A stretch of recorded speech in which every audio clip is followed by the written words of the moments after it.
Bonjour à tous, j'espère que vous allez bien. Avant de commencer, j'aurais voulu partager avec vous quelque chose rapidement.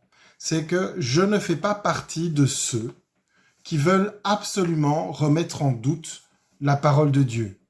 Des chrétiens, ou non, mais souvent même des chrétiens, qui cherchent à tout prix des explications humainement rationnelles au récit biblique afin de ne pas être en contradiction avec la logique humaine, à être en contradiction avec ma propre logique ou ce qu'on pourrait appeler aujourd'hui la science. Il faut savoir que je crois tout ce qui est écrit dans la Bible. Je crois que la parole de Dieu, la Bible, est parole de vérité. Tout ce qui s'y trouve est vrai et ce qui est écrit est réalité. Voilà, c'est quelque chose que j'affirme et que je crois fermement. Et par rebondissement, avec ce que je viens de vous dire, il se trouve que j'ai vécu une expérience, encore, parce que c'est pas la première fois que je la vivais, que j'ai vécu cette semaine une expérience, et j'aimerais, voilà, qu'on en parle. Et pour commencer, j'aimerais vous poser une question. Avez-vous déjà vu derrière l'image qu'on vous montre? Entendu ce qui n'est pas dans un discours? Non pas comme ce qu'on pourrait appeler un ressenti, le sixième sens, un feeling, une sensation. Non, non, non. Je parle de voir ce qui est invisible, écouter ce qui est inaudible et sentir ce qui est caché, avec certitude, comme si c'est vos sens, réellement vos sens, qui voient, qui entendent et qui sentent. Que ce qui est caché vous est révélé et que vos sens naturels le perçoivent.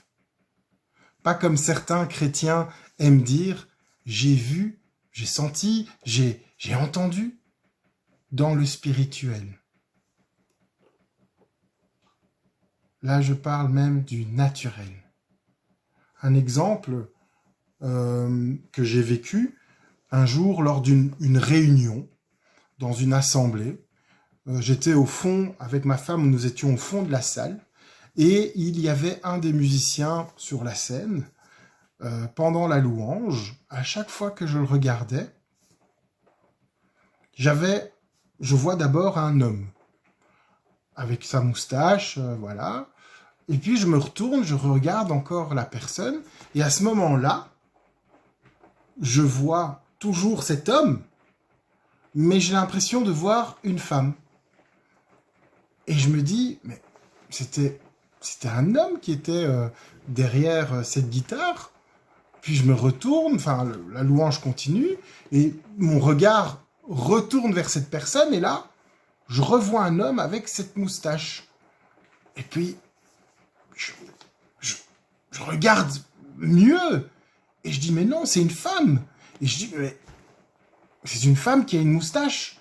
Et pendant toute la louange, j'avais pas bu, hein, je vous rassure, j'avais pas pris de drogue non plus, mais pendant toute la louange, c'est comme si parfois je voyais un homme avec une moustache ou parfois je voyais une femme avec une moustache. Et ça changeait comme ça, pendant toute la louange, ça a changé. Je n'ai pas compris sur le moment ce qui est en train de se passer, mais à un moment donné, le prédicateur qui commence son message s'arrête et se tourne vers cette même personne. Et c'est là que ce que j'ai vu prend tout son sens. La personne qui prêche s'arrête et dit « Écoute, je reçois quelque chose de Dieu et je vois en toi une dualité. » Et donc elle commence à expliquer, la personne commence à expliquer une prophétie sur cette personne. Et je me souviendrai toujours de ce mot que la personne a utilisé, c'est dualité. Et je me dis, mais c'est fou parce que pendant toute la louange, je voyais justement cette même personne changer comme ça homme, femme, et ça m'a fait penser à ça. Et ce que j'ai vu, je ne l'ai pas choisi, je l'ai simplement vu. Et ça m'a aussi permis, parce qu'après j'ai parlé à cette personne, de confirmer la prophétie qu'il avait reçue ce jour-là. Et je pense vraiment que, parce que c'est bon, ça m'est arrivé pas qu'une fois, hein, mais je pense vraiment que le Seigneur nous a pas donné des dons pour que nous ayons des super pouvoirs. Il m'a pas donné ça à moi, comme ça, ce jour-là, pour que j'ai un super pouvoir. Nous n'avons pas reçu des dons pour nous élever au-dessus des autres, mais pour aider. Ce jour-là, en parlant à ce frère en Christ, je ne me suis pas mis au-dessus de lui. Je dis, écoute, voilà, ce que tu as reçu dans cette prophétie, ben voilà, j'ai vu la même chose, et c'est plus une confirmation que j'ai reçue pour toi. Et lorsque le Seigneur nous donne des dons, il faut qu'on sache que ce n'est absolument pas pour que nous ayons des super pouvoirs ou pour nous élever au-dessus des autres, non pas pour être servis, mais pour servir. Ce que j'ai vu ce jour-là n'était pas pour moi, mais c'était pour quelqu'un d'autre, pour confirmer quelque chose pour lui. Le Seigneur voulait certainement lui dire quelque chose ce jour-là. Et chaque fois que nous recevons un don de Dieu, il faut toujours savoir que nous ne méritons rien et que cela ne vient pas de nous. Ce n'est pas pour notre profit personnel, mais pour la gloire de Dieu. Non pas pour notre bien-être personnel, mais pour l'édification de l'Église.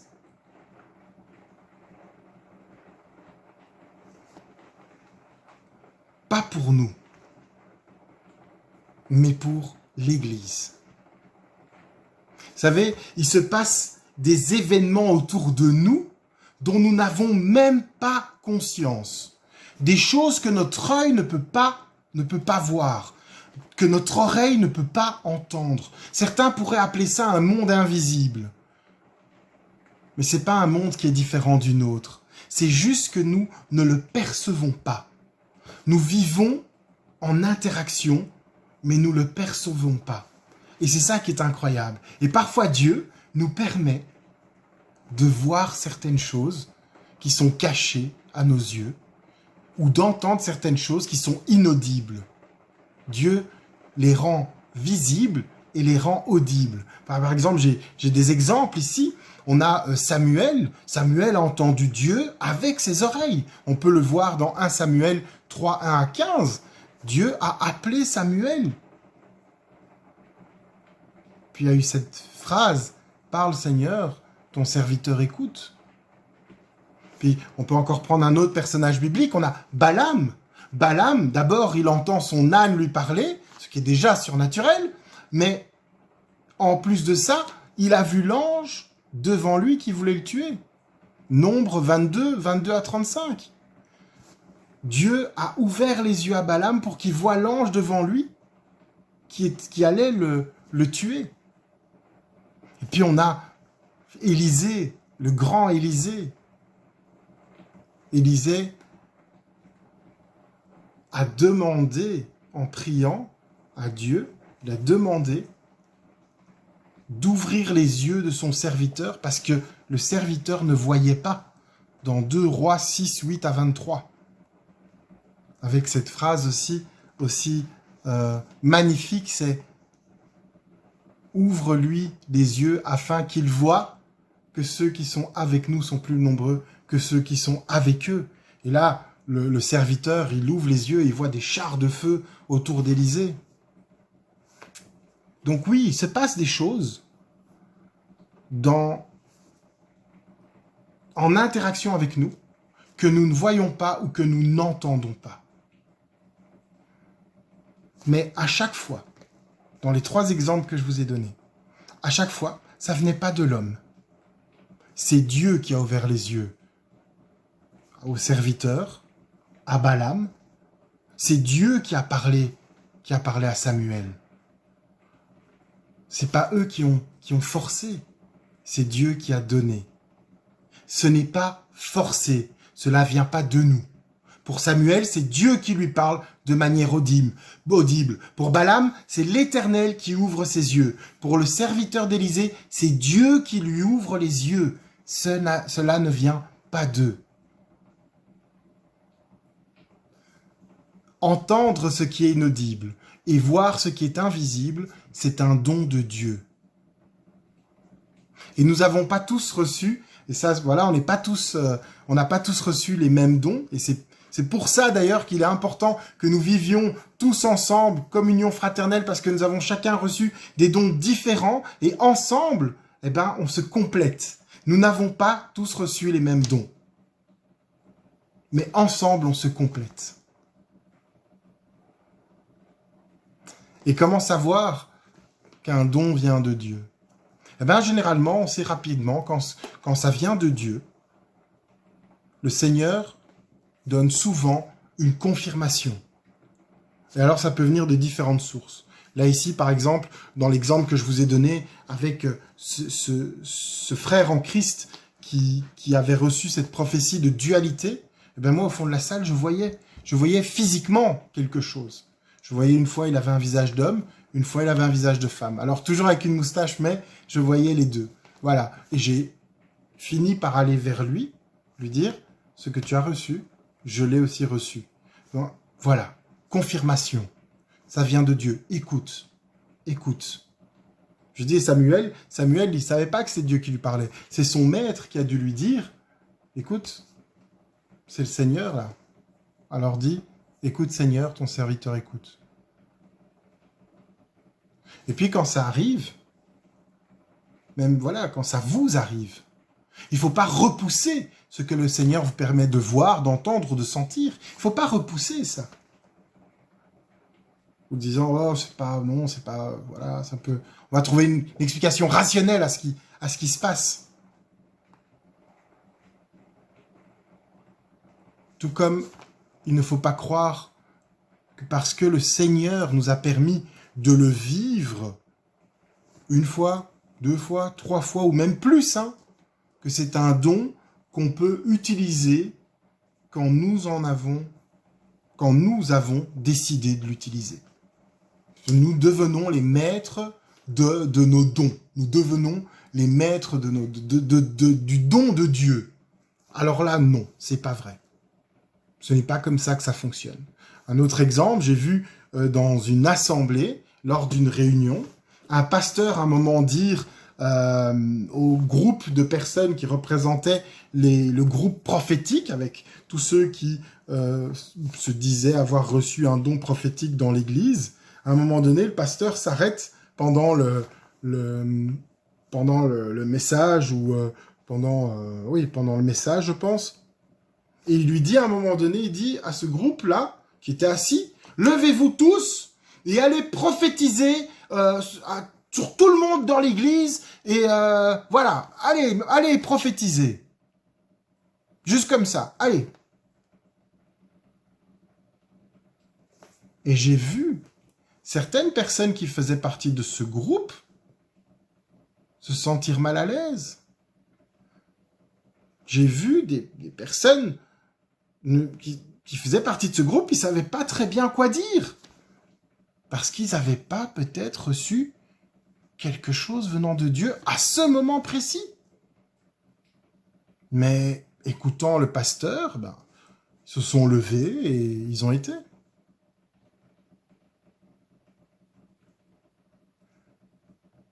C'est pour ça que je dis, et là je parle de tous les ministères, tous les dons que l'on reçoit de Dieu, il faut savoir les vivre avec sagesse. Même Jésus n'a rien fait de plus que ce que le Seigneur lui a dit de faire. Alors pourquoi moi, je pense que le don que Dieu m'a donné, je peux l'utiliser comme je veux. Je parle quand Dieu me demande de parler, et là, il y aura un impact. Je prie pour une guérison. Si Dieu ne me demande pas de prier pour la guérison, et que je prie pour cette guérison, Attention, il y a une différence entre prier et demander au Seigneur de guérir la personne si Dieu le veut, dans sa volonté, et imposer les mains pour que la personne guérisse. Si j'impose les mains en disant « sois guéri », etc., etc., et que la personne n'est pas guérie, première question qu'on doit se poser, c'est est-ce que Dieu m'a mis dans le cœur que je fasse ça? Je peux prier pour la personne. Seigneur, s'il te plaît, guéris cette personne. Que ta volonté soit faite, qu'elle soit guérie ou non, c'est toi, Seigneur, qui choisis. Mais quand je commence à imposer les mains en disant « sois guéri, tu vas être guéri de cette maladie, que cette maladie parte de ton corps », etc., etc., comme beaucoup aiment le faire, et que la personne n'est pas guérie.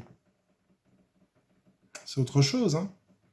Il faut que les dons qu'on reçoive de Dieu, on les vive avec sagesse.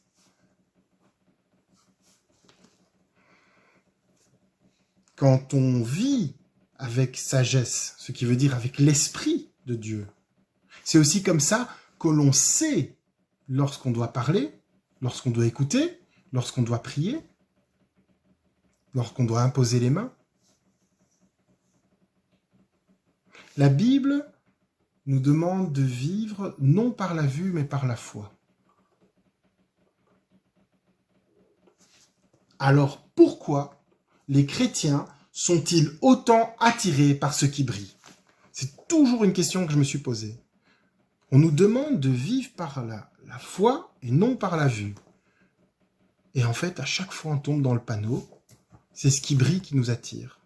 Si de nos jours, les disciples de Christ regardaient moins avec leurs yeux, écoutaient moins avec leurs oreilles, et au lieu d'analyser avec notre propre intelligence, mais si les disciples de Christ faisaient plus confiance à l'Esprit qui vit en nous, faisaient plus confiance à l'Esprit Saint comme guide et comme conseiller, est-ce que ça irait pas mieux?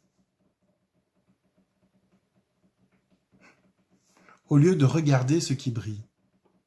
On a trop tendance à se tourner vers ce qui attire l'œil. La lumière, la beauté extérieure, ça fait toujours plaisir hein, lorsqu'on a un beau garçon qui parle et qui a une belle voix. Et je parle pas de moi, hein, je vous rassure, mais un beau garçon qui a une belle voix, qui est bien fait, c'est toujours plus agréable. Hein. Il tourne bien les phrases, il parle bien. On a trop tendance à se tourner vers ce qui attire l'oreille, le bruit, les belles paroles, la musique, attention, waouh, la façon dont les gens sont habillés, les flashs. Et là, j'aimerais citer Jean de La Fontaine, dans une de ses fables, il nous dit « Apprenez que tout flatteur vit aux dépens de celui qui l'écoute ». Faisons attention. Vraiment, faisons attention. Et bon, je suis parti peut-être un peu dans tous les sens, mais j'aimerais quand même terminer cette petite méditation, si on peut l'appeler comme ça, par la prière que Élisée a fait pour demander à Dieu d'ouvrir les yeux de son serviteur. Ce qui nous rappelle aussi que ce n'est pas du fait d'Élisée, mais cela appartient à Dieu. Cela vient pas de l'homme, mais de Dieu. Le Seigneur, c'est lui qui nous montre. C'est lui qui nous fait entendre. C'est lui, s'il le veut bien. S'il veut bien nous montrer, s'il veut bien nous faire entendre, on ne choisit pas. On peut toujours demander à Dieu dans la prière, « Seigneur, s'il te plaît, guéris cette personne ». Et là, Seigneur, dispose. Mais si j'impose les mains en disant « Tu es guéri au nom de Jésus », etc., etc., là, c'est déjà différent. Hein. Élisée prie pour que son serviteur ait les yeux ouverts. Élisée dit pas « Ouvre, que tes yeux soient ouverts au nom de Dieu ». Non. Il y a une différence. Je ne sais pas si j'ai été clair, mais moi, je vois la différence.